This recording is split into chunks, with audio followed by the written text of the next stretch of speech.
Welcome to Reflecting God today. This Tuesday, and I hope wherever that you are, whatever you are doing, that we can come and worship the Lord together in His Word and see what He has in store for us to reflect His character today.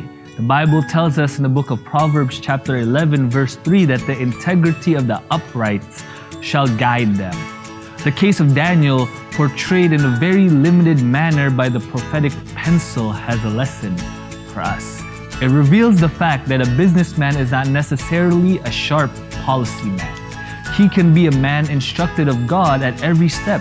And Daniel was the prime minister of the kingdom of Babylon and was a prophet of God, receiving the light of heavenly inspiration.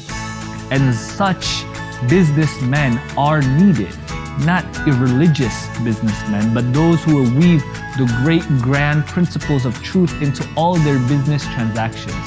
Men who have qualifications for the work need to have their talents exercised and perfected by the most thorough study and training. Not one businessman that has any appointment in the work needs to be a novice.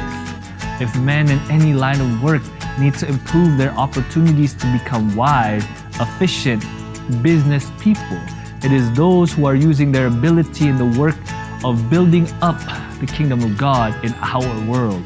The lessons for the present time are for all to understand, but they are very, very feebly appreciated. There should be greater thoroughness in labor and more vigilant waiting. More vigilant waiting, watching, and praying. More vigilant working, and in prospect of the events now taking place, and which are swelling to large importance as we near the close of this earth's history. The human agent is to reach for perfection, to be an ideal Christian, complete in Jesus Christ. Those who labor in business lines should exercise every precaution against error through wrong principles or methods. Their record may be like that of Daniel in the courts of Babylon.